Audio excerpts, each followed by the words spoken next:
ॐ ज्ञानतिमिरन्धस्य ज्ञानाञ्जनशलाकया चक्षुरुन्मीलितं येन तस्मै श्रीगुरवे नमः। श्रीचैतन्यमनोभीष्टं स्थापितं येन भूतले स्वयं रूपः कदा मह्यं ददाति स्वपदान्तिकं। वन्देऽहं श्रीगुरो श्रीयुतापदकमलं श्रीगुरून् वैष्णवांश्च श्रीरूपं साग्रजातं सहगणरघुनाथान्वितं तं सजीवं साद्वैतं सावधूतं परिजनसहितं कृष्णचैतन्यदेवं श्रीराधाकृष्णपादान् सहगणललिता श्रीविशाखान्वितांश्च। हे कृष्णा करुणा सिन्धु दीनबन्धो जगत्पते गोपेश गोपिकान्त श्रीराधाकान्त नमोऽस्तुते। तप्तकाञ्चन गौराङ्गी श्रीराधे वृन्दावनेश्वरी वृषभानुसुते देवी प्रणमामि हरिप्रिये। वाञ्छाकल्पतरुभ्यश्च कृपा सिन्धुभ्यैव च पतितानां पावनेभ्यो वैष्णवेभ्यो नमो नमः। जय श्री कृष्ण चैतन्य प्रभु नित्यानंद श्री अद्वैत गदाधर श्रीवासादि गौर भक्त वृंद। हरे कृष्णा कृष्णा कृष्णा हरे हरे, हरे राम राम राम हरे हरे।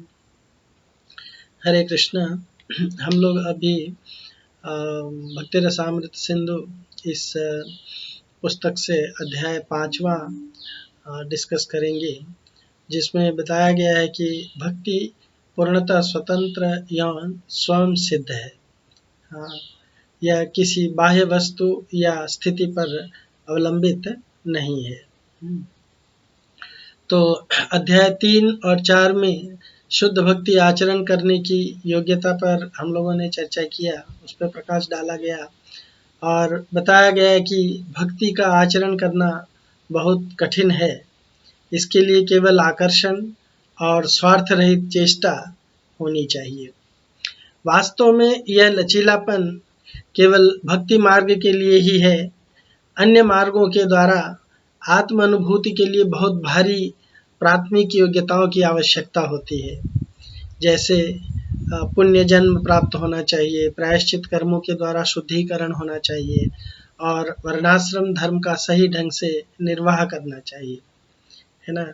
तो आज हम लोग चर्चा करेंगे 5वें अध्याय में कि भक्ति किस तरह से पूरी तरह से स्वतंत्र और स्वयं सिद्ध है। ये किसी बाह्य वस्तु या स्थिति पर अवलंबित नहीं है। ये भक्ति कैसे किसी बाह्य वस्तु या स्थिति पर अवलंबित नहीं है, ये जानने का प्रयत्न करते हैं हम लोग। भक्ति पूर्णतः स्वतंत्र एवं स्वयं सिद्ध है। यह किसी भौतिक वस्तु या बाह्य स्थिति पर आधारित नहीं है। आत्मानुभूति की अन्य प्रक्रियाएं बाह्य वस्तु या स्थितियों पर आश्रित होती हैं, जैसे ज्ञान योग के लिए या ज्ञान योग में सिद्धि प्राप्त करने के लिए व्यक्ति के पास में तीक्ष्ण बुद्धि होनी चाहिए, शांत स्वभाव होना चाहिए, वैरागी वृत्ति होनी चाहिए उसकी। इन सब की परम आवश्यकता है।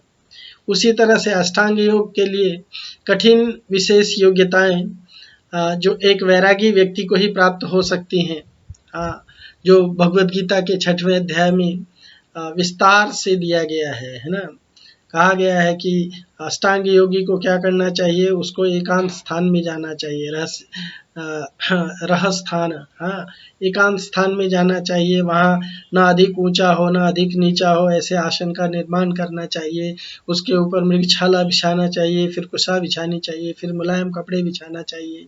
काय ग्रीव और सिर को एक सीध में रख करके फिर वो ध्यान करना चाहिए, इत्यादि इत्यादि बहुत सारी आवश्यकताएं हैं। ये डिटेल आप 6वें अध्याय में भगवद गीता के जाकर के पढ़ सकते हैं।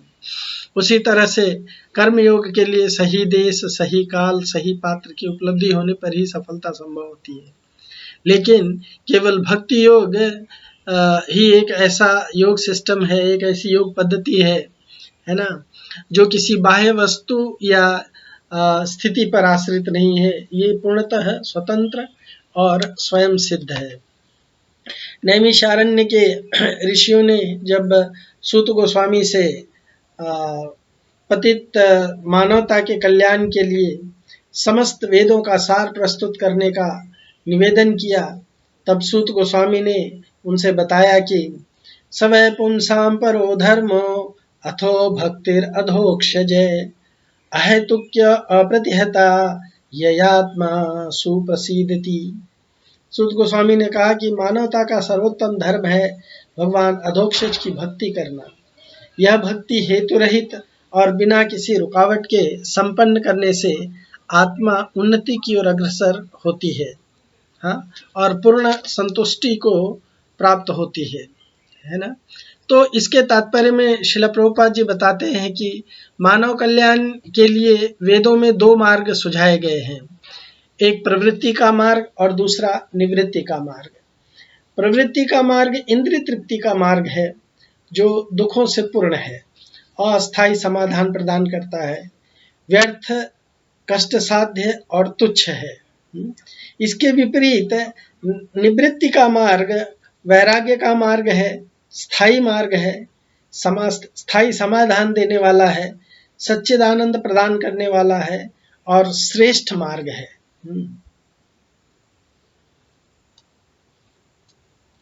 सच्चिदानंद प्रदान करने वाला ये श्रेष्ठ मार्ग है। इस तरह से भुक्ति के लिए भक्ति का संपादन करना वैराग्य प्राप्ति के मार्ग में सबसे बड़ी बाधा है ना। इस भौतिक जगत का भोग प्राप्त करने के लिए अगर कोई इस भौतिक जगत में वैराग्य का मार्ग चुनता है तो ये उसके लिए सबसे बड़ी बाधा हो सकती है। इसलिए भक्ति हर प्रकार की भुक्ति मुक्ति की अभिलाषा से अलिप्त होनी चाहिए, शुद्ध होनी चाहिए। भक्ति ज्ञान पर आश्रित नहीं है। श्रील प्रभुपाद दो बिंदुओं पर प्रकाश डालते हैं। पहला है गौड़ीय वैष्णव का इतिहास, यानी नित्यानंद वंश के सदस्यों का एकाधिकार की चर्चा करते हैं और भक्ति सिद्धांत श्रील भक्ति सिद्धांत सरस्वती द्वारा ऐसी गलत धारणाओं को चकनाचूर करना, इस चीज को बताते हैं कि किस तरह से नित्यानंद के वंश के लोग जो है भक्ति पर अपना एकाधिकार मानते हैं, लेकिन भक्ति पर किसी का एकाधिकार नहीं है, भक्ति पर सबका अधिकार है, जैसा कि शास्त्र में बताया गया है। श्रीमद् भागवत में यह भी प्रतिपादित किया गया है कि जो भी भक्ति मार्ग का सही आश्रय लेगा वह चाहे निम्न योनि में ही क्यों न जन्मा हो, निश्चय ही शुद्धिकरण को प्राप्त करेगा। भागवत में कहा गया है किरात हुंद्र पुलिंद्र पुलकशा आभीर शुंभा यवना खसादय ये अन्ये च पापा यदपाश्रयाश्रय शुद्ध्यन्ति तस्मै प्रभविष्णवे नमः। किरात हूण आंध्र पुलिंद्र पुलकशा आभीर शुंभा यवन खस जाति के सदस्य और भी अन्य पाप योनियां भगवान के भक्तों का आश्रय लेकर के शुद्ध हो जाते हैं, मैं उनको नमन करता हूँ, ऐसा इस श्लोक में बताया गया है। तो भक्ति का आचरण कौन कर सकता है? श्रद्धावान जन है भक्ति अधिकारी। भक्ति का आचरण श्रद्धावान जो व्यक्ति है वही कर सकता है। जो श्रद्धावान है और मुक्ति भुक्ति की स्पृहा से मुक्त है, हाँ, यह ब्राह्मण क्षत्रिय और वैश्य के लिए संभव हो सकता है। शूद्र के लिए क्या है? विश्वनाथ चक्रवर्ती जी बताते हैं कि भक्ति सभी के लिए है। हाँ, उनके अनुसार दो प्रकार के लोग होते हैं जो भक्ति करते हैं। पहला शुद्ध भक्ति संपादन करने वाले जो सामान्यतः वैरागी होते हैं, और दूसरा इंद्र तृप्ति की अभिलाषा से भक्ति करने वाले जिन्हें मिश्र भक्त कहा जाता है, जिनका धीरे धीरे शुद्धिकरण होता है। रामानंद राय के साथ संभाषण में भगवान श्री चैतन्य महाप्रभु इस तथ्य को स्थापित करते हैं कि चाहे कोई समाज के किसी स्तर पर क्यों न हो, वह भक्ति आचरण से शुद्ध वैष्णव बन सकता है। चैतन्य चरितामृत में भी कहा गया है कि बा विप्र की बा न्यासी शूद्र केने नय, यही कृष्ण तत्ववेता से ही गुरु है। चाहे कोई ब्राह्मण हो, सन्यासी हो या शूद्र हो, यदि वह कृष्ण तत्व को जानता है तो वह गुरु होने के योग्य है। श्रीला प्रभुपाद इस श्लोक के तात्पर्य में लिखते हैं कि यह श्लोक कृष्ण भावनामृत आंदोलन के लिए बहुत महत्वपूर्ण है। यह अमृत प्रवाह अपने अमृत प्रवाह भाष्य में श्रीला भक्ति विनोद ठाकुर जी बताते हैं कि किसी को भी यह नहीं समझना चाहिए कि भगवान चैतन्य महाप्रभु ब्राह्मण परिवार में जन्म लेने के कारण उनके लिए रामानंद राय से निर्देश लेना ठीक नहीं है। चूंकि रामानंद राय जो थे वो कायस्थ परिवार में, शूद्र परिवार में जन्म लिए थे। इसी बात को बताने के लिए महाप्रभु जी ने रामानंद राय जी से कहा कि जाति की अपेक्षा कृष्ण भावनामृत का ज्ञान आवश्यक है। श्रील भक्ति सिद्धांत सरस्वती ठाकुर बताते हैं कि कोई भी गुरु बन सकता है। 3 प्रकार के गुरु होते हैं, वर्तमान या पथ प्रदर्शक गुरु, दूसरा शिक्षा गुरु और तीसरा दीक्षा गुरु। तो ये सिद्ध करने के लिए कि कोई भी व्यक्ति भक्ति संपादन कर सकता है, श्रीला रूप गोस्वामी 3 उदाहरण देते हैं। पहला उदाहरण पद्म पुराण से देते हैं। वो क्या कहते हैं? सर्वे अधिकारिणी यत्र हरि भक्तो यथा नृपः अंत्यजा अपि तद्राष्टे शंख चक्र का धारिणः संप्राप्य वैष्णवीं दीक्षा दीक्षिता इव संबभु। जैसे कि पद्म पुराण में कहा गया है, हे राजन, जैसे हरि भक्ति में ब्राह्मण, क्षत्रिय, वैश्य और शूद्र इन सबका अधिकार है, उसी प्रकार माघ स्नान में भी सबका अधिकार है। उसी प्रकार पद्म पुराण के काशी खंड में कहा गया है कि उस मूढ़ध्वज राजा के राज्य में जिनकी भगवान में श्रद्धा जागृत हो उठी थी, वे शूद्र भी वैष्णवी दीक्षा प्राप्त कर शंख चक्र आदि चिन्हों को धारण कर यागिकों की तरह शोभित होने लगे थे। तो ये हम लोगों ने ये पॉइंट जो है इसमें भी डिस्कस किए थे, भक्ति में किसका अधिकार है। तो भक्ति में सभी का अधिकार है। श्रील रूप गोस्वामी तुलना करते हुए बताते हैं कि आत्मानुभूति की अन्य प्रक्रियाएं कुएं में स्नान करने के समान है, जबकि भक्ति माघ मास में त्रिवेणी संगम में स्नान करने के समान है, जो बिना भेदभाव के लिए हर किसी के लिए उपलब्ध है। उसी तरह से भक्ति में सबका अधिकार है, कोई भी इसका आचरण कर सकता है, चाहे वह किसी भी वर्णाश्रम के अंतर्गत या बाहर क्यों नहीं आता है। माघ स्नान की महिमा करते हुए बताते हैं कि विद्याधर की कथा बताते हैं, जो भृगु मुनि के पास माघ स्नान की महिमा जानने के लिए जाता है और वहां पे वो उसको माघ स्नान की महिमा करते समय बताते हैं कि जिस तरह से गंगा में हर एक जीव का अधिकार है, उसी तरह से भक्ति में भी प्रत्येक जीव का अधिकार है। भगवद गीता से एक उदाहरण दिया जाता है, भगवान खुद देते उदाहरण, यावनर्थ उदपाने सर्वतः संप्लुतोदके तावान सर्वेषु वेदेषु ब्राह्मणस्य विजानतः।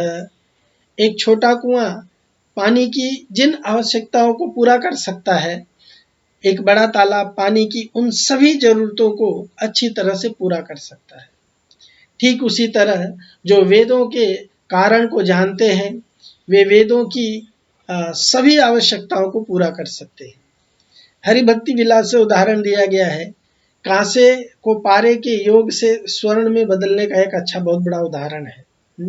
कांसा होता है ना, कांसा को और पारा को मिला करके उसको स्वर्ण में बदला जा सकता है। श्रील प्रभुपाद जी बताते हैं कि शक्ति संपन्न ऋषि पासे और कांसे के घोल को पी करके मूत्र के द्वारा स्वर्ण निकाला करते थे। कोई ट्राई मत करना, पता नहीं उसका योग का क्या क्वांटिटी होता है, और वो पारा जो होता है वो थोड़ा पॉइजनस भी होता है। तो हम अगर इसके ठीक इसके यौगिक घोल को नहीं जानते हैं तो हमको इसको प्रैक्टिस नहीं करना चाहिए। श्रील रूप गोस्वामी सावधान करते हैं कि यद्यपि कोई दीक्षित हो सकता है, पर उसे भक्ति के नियमों का आचरण करते समय बहुत सतर्क रहना चाहिए। शिला विश्वनाथ चक्रवर्ती पाद जी बताते हैं कि यदि कोई भक्ति के सभी 64 अंगों का पालन नहीं कर सकता है, तो भी उसे 1 से 20 और 59 से लेकर के 64 में वर्णित अंगों का अवश्य पालन करना चाहिए।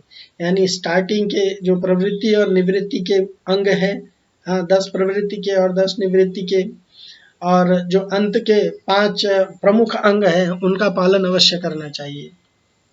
इसका हम लोग आगे चल के चर्चा करेंगे कि ये अंग क्या कहलाते हैं। भक्ति आचरण करते समय यदि किसी का पतन हो भी जाता है तो उसका क्या होता है, ये प्रश्न मन में अगर आता है तो भक्ति के अधिकारियों को भक्ति अंगों का अनुष्ठान न करने से दोष लगता है। ये हम लोगों ने पहले भी डिस्कस किया है। किंतु नित्य नैमित्तिक अन्य कर्म आदि वे नहीं करते तो उन्हें दोष नहीं लगता है। श्रील रूप गोस्वामी जी बताते हैं कि यदि दैव योग से भक्त से कोई निषिद्ध आचरण हो जाता है तो भी उसके लिए उन्हें कोई प्रायश्चित करना आवश्यक नहीं है। भक्ति अंगों के अनुष्ठान से ही उसका प्रायश्चित हो जाता है।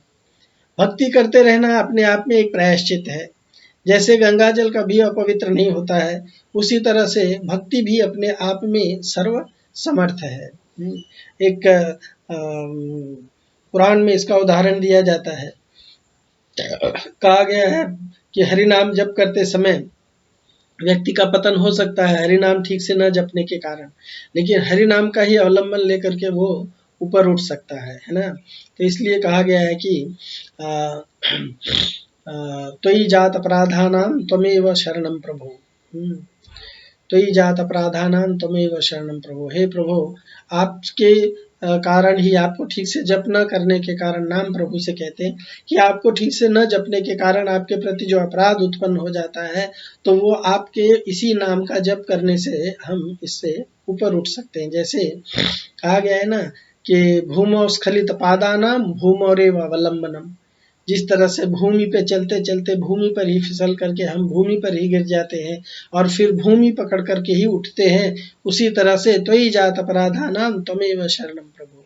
हे प्रभु, आपके प्रति जो अपराध हुआ है वो आपके ही शरण में आने से, आपके ही सेवा करने से उस अपराध से हम बच सकते हैं। श्रीला विश्वनाथ चक्रवर्ती जी भगवद गीता 9.30 के तात्पर्य में बताते हैं कि भगवान कृष्ण ने 3 बिंदुओं पर जोर देते हुए बताया है कि किस तरह से भक्ति में अनुरक्त भक्त हर परिस्थिति में संत माना जाता है। अपि चेत्सु दुराचारो भजते माम अनन्य भाग साधुर एव समंतव्य सम्यक व्यवसितो ही सह। अपि चेत दुराचारो है ना। कहा गया है कि अपि चेत, यद्यपि, सुदुराचारो, व्यक्ति बड़ा ही दुराचारी है, लेकिन भजते माम अनन्य भाग, लेकिन अनन्य भाव से वो मेरी भजन क्रिया में लगा हुआ है। तो भगवान कहते साधुर एव, ऐसा व्यक्ति साधु है, ये मेरा मंतव्य है। हाँ, क्योंकि वो भक्ति के मार्ग में पूरी तरह से, या अपने जीवन के जो कर्म का मार्ग है, अपने जीवन के जो लक्ष्य का मार्ग है, उसमें पूरी तरह से निष्ठित है, वो प्रतिष्ठित है उसमें, है ना। तो अपि चेत, यद्यपि, भगवान कहते हैं कि वो दुराचारी ही क्यों नहीं है, फिर भी चूंकि अनन्य भाग से भक्ति करता है तो मंतव्य उसे मानना चाहिए, एवं निश्चय ही, है ना। पूरी तरह से उसे क्या मानना चाहिए, साधुर एव, केवल साधु मानना चाहिए। हाँ, ऑफ कोर्स कोई व्यक्ति के अंदर अगर इस तरह से कुछ दुराचरण है और वो भक्ति को अच्छी तरह से कर रहा है बिना किसी अपेक्षा के और इसके, तो निश्चित है कि उसके अंदर जो भी छोटे मोटे अपराध होंगे, है ना, वो धीरे धीरे अपने आप ही क्लीन हो जाएंगे। भगवान स्वयं कहते हैं भगवत गीता में, है ना, कि अगर कोई भक्ति कर रहा है व्यक्ति और उसके अंदर किसी भी प्रकार के, तो क्षिप्रम भवति धर्मात्मा सस्वम शांति निगच्छति कौन्तेय प्रतिजानी ही न मे भक्ता प्रणश्यति। मेरा भक्त चाहे कितना भी दुराचारी क्यों नहीं है, अगर वो भक्ति के मार्ग में सही तरीके से लगा हुआ है तो क्षिप्रम भवति धर्मात्मा, वो बहुत जल्दी धर्मात्मा बन जाएगा। नृसिंह पुराण में भी बताया गया है कि भगवती च हर और अन्य चेता वृषमलिनो अपि विराजते मनुष्य नहीं शश कलुषच्छा विक्वचेत तिमिर प्रभा तम उपैति चंद्र। इसका अर्थ यह है कि जो कोई भी भगवान की भक्ति में पूरी तरह से निमग्न है, यद्यपि कभी कभार उससे कोई दुराचार हो जाता है, तो ऐसे कृत्य को चंद्र पर खरगोश के धब्बे के समान जानना चाहिए, क्योंकि चंद्र के ये धब्बे चांदनी को फैलने से रोकते नहीं हैं। उसी तरह से भक्त का अपघातिक पतन उसे भक्ति पथ से च्युत नहीं करता है, उसे निकृष्ट नहीं बनाता है, उसे निकृष्ट नहीं बनाता है। उसके अंदर ये जो छोटे मोटे कुछ गलतियां हैं, क्षिप्रम भवति धर्मात्मा, बहुत जल्दी वो धर्मात्मा बन सकता है। सनातन गोस्वामी उस व्यक्ति की उपमा देते हैं जो जमीन पर फिसल करके गिर जाता है। अभी मैंने भी आपको वही उदाहरण दिया था, परंतु उठने के लिए जमीन का ही सहारा लेता है ना। भूमो स्खलित पादानाम भूमोरेव अवलंबनम। उसी तरह से भक्ति पथ पर गिरा हुआ भक्त भक्ति की सहायता से ही उठ करके चलने लगता है।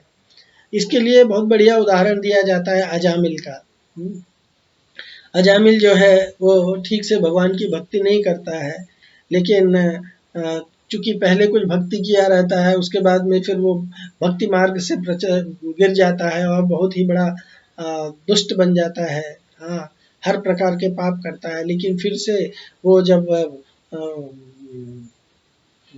क्या कहते हैं उनको, यमदूतों और विष्णु दूतों के बीच में जो संवाद को सुनता है, उसको सुनने के बाद में और जब वो उनसे उसका बचाव हो जाता है तो उसको समझ में आ जाता है कि वो जीवन में क्या गलती किया, और वो फिर वो सब कुछ छोड़ करके हरिद्वार में चला जाता है। हरिद्वार में जा करके वो भगवान की अच्छी तरह से भक्ति करता है और फिर 12 बरस तक भक्ति करने के बाद में वो भगवत धाम चला जाता है, वैकुंठ लोक को। सो इस तरह से भक्ति में अगर कोई व्यक्ति भक्ति के कारण ही कोई गलती कर भी बैठता है तो भक्ति से ही उसका प्रायश्चित हो जाता है, उसका शुद्धिकरण हो सकता है। भक्ति वर्णाश्रम या किसी अन्य प्रक्रिया से कैसे श्रेष्ठ है? श्रील रूप गोस्वामी जी 7 प्रमाण देते हैं और श्रील प्रभुपाद एक और प्रमाण देते हैं। भागवत में भगवान उद्धव से कहते हैं कि स्वे स्वे अधिकारे या निष्ठा सगुण परिकीर्तिता विपर्यस्तु तद दोष शाद उभयोरेश निश्चय है। तो अपने अपने अधिकार के अनुसार धर्म में दृढ़ निष्ठा रखना ही गुण है, और इसके विपरीत अनाधिकृत चेष्टा करना दोष कहलाता है। गुण और दोष इन दोनों का यही रहस्य है। सो स्वे स्वे अधिकारे, विभिन्न प्रकार के लोग भिन्न भिन्न कर्म करने के योग्य हैं। कुछ लोग कर्मकांड या ज्ञान कांड में लगे रहते हैं। यदि ऐसे लोग भक्ति करते हैं तो यह उनके लिए ठीक होगा, किंतु जो लोग भक्ति में लगे हैं और यदि वे ज्ञान या कर्म कांड में लगते हैं तो यह उनके लिए ठीक नहीं होगा। यह अयोग्य आचरण कहलाता है ना। इसीलिए स्वे स्वे अधिकार है, जिस चीज में भक्ति में हमारा अधिकार है तो हमें भक्ति ही करना चाहिए। भक्ति छोड़ करके कर्म कांड या ज्ञान कांड में अगर हम लगेंगे, या उपासना कांड में हम लगेंगे तो ये हमारे लिए विष का भांड की तरह से बन जाता है। ये उनके लिए ठीक नहीं होता है, यह अयोग्य आचरण कहलाता है। ज्ञान योगी में ज्ञान की निष्ठा, कर्म योगी में कर्म की निष्ठा तथा भक्ति योग में भक्त की निष्ठा उनके यथार्थ सिद्धि में सहायक होती है। भक्ति के आचरण में लगे हुए भक्त यदि ज्ञान और वैराग्य या कर्म कांड की ओर आकृष्ट होते हैं तो इसका अर्थ ये है कि उन्हें भक्ति में विश्वास नहीं है। श्री विश्वनाथ चक्रवर्ती जी कहते हैं कि ऐसे उपासकों में 2 दोष पाए जाते हैं। पहला दोष ये है कि वे अपने ज्ञान या कर्म के अनुसार जिनकी उनमें योग्यता है कर्म नहीं करते हैं, और दूसरा वे विश्वास विहीन भक्ति करते हैं। वे विश्वास विहीन भक्ति करते हैं, उनको भक्ति में कोई विश्वास नहीं होता है कि वो जो कर रहे हैं वो ठीक कर रहे हैं। और उद्धव ने कृष्ण से एक बार पूछा, भक्तों में दोष देखना ही दोष है, पर यदि भक्त अपने कर्म को छोड़ किसी ज्ञानी या कर्मी से प्रभावित होकर के पथ भ्रष्ट हो जाए या किसी शुद्ध भक्ति के बिना अधिकार नकल करने लगे, तो क्या इस तरह से देखना कोई बुराई कहलाता है? तो कृष्ण ने कहा, इस तरह से गलती को पकड़ना बुराई करना नहीं कहलाता है, परंतु यदि कोई शुद्ध भक्ति में दोष देखता है तो ये अपराध है। भक्ति सिद्धांत सरस्वती ठाकुर बताते हैं कि यदि कोई भक्ति में प्रगति के लिए अनुकूल परिस्थितियों को स्वीकार करता है तो ये अच्छा है, परंतु यदि वह प्रतिकूल परिस्थितियों को स्वीकार करता है तो ये ठीक नहीं है। कर्मी और ज्ञानी लोगों का आध्यात्मिक उत्थान कैसे होगा, तो योग की सीढ़ी, इसके बारे में बताया गया। योग की सीढ़ी के निम्न स्तर पर या पायदान पर खड़े हैं और भक्ति देह में आसक्त हैं, और जग इसमें अनासक्त हो भगवान की संतुष्टि के लिए कार्य करते हैं, कर्मयोग कहलाता है। आध्यात्मिक ज्ञान वर्धन में आसक्ति होती है तो ज्ञान योग कहलाता है। अपने आप को कृष्ण के अंश समझना और उनकी भक्ति में लगना भक्ति योग कहलाता है। तो ये एक क्रमिक विकास है। हाँ, भगवत गीता के 6वें अध्याय में इसका अच्छा से वर्णन किया गया है। श्रीमद् भागवत में फर्स्ट कैंटो 5th चैप्टर 17 श्लोक में नारद जी व्यास मुनि से, हाँ, नारद मुनि व्यास जी से कहते हैं कि त्यक्त्वा स्वधर्मं चरणाम्बुजं हरे भजन अपक्वोत्पत ततो यदि यत्र क्वा भाद्रम अभूदमुष्य किम को वार्थयाप्तो भजताम स्वधर्मतः। अपने धर्म को छोड़ करके श्री भगवान हरि के चरण कमलों का भजन करने वाला भक्त यदि अपरिपक्व अवस्था में पतित हो जाता है तो भी जहाँ कहीं जिस अवस्था में ही वो रहे, उसका कौन सा मंगल हो सकता है, अर्थात उसका कहीं भी अकल्याण नहीं होता है। और भक्ति को छोड़ करके केवल अपने स्वधर्म पालन करने वाले मनुष्य को कौन सा लाभ प्राप्त हो सकता है, अर्थात उसको कोई लाभ प्राप्त नहीं हो सकता है। तो इसका उदाहरण जो है जड़ भरत, चित्रकेतु, नारद मुनि, इन सब का दिया जाता है। जड़ भरत अपने भाव स्टेज से नीचे उनका पतन होकर के और वो एक पशु बन जाते हैं।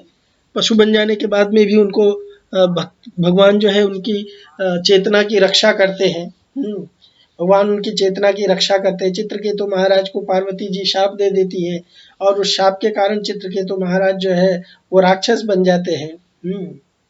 उसी तरह से नारद मुनि ब्रह्मा जी की बात नहीं मानते हैं तो उनके शाप के कारण नारद मुनि का पतन हो जाता है और नारद मुनि एक क्या कहते हैं इसको, शूद्र बालक बन जाते हैं।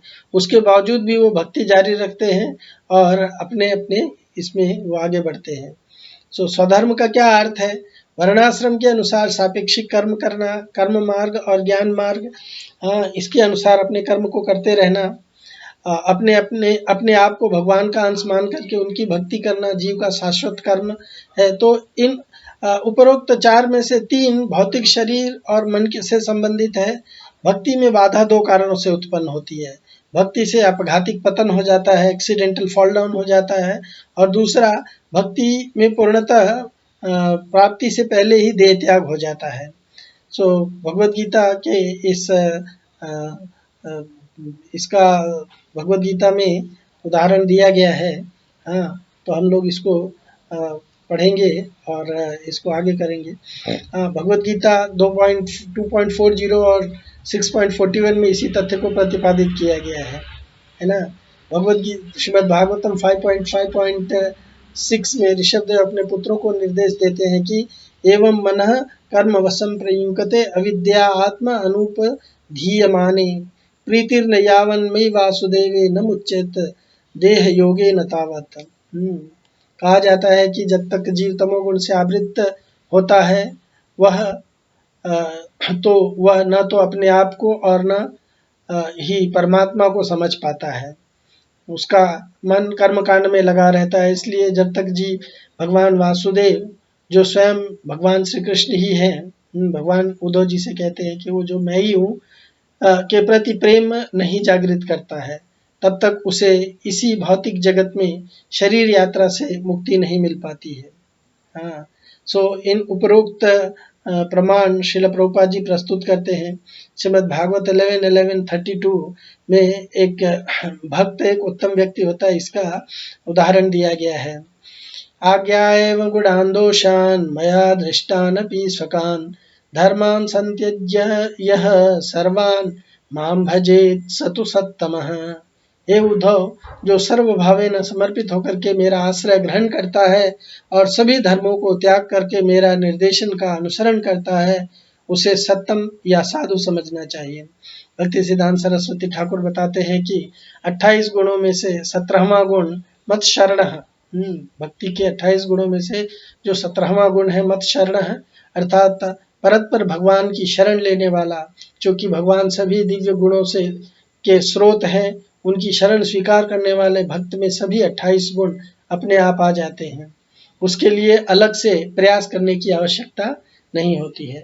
तो इस तरह से ये भक्ति जो है परम स्वतंत्र है, वो किसी पे आश्रित नहीं है।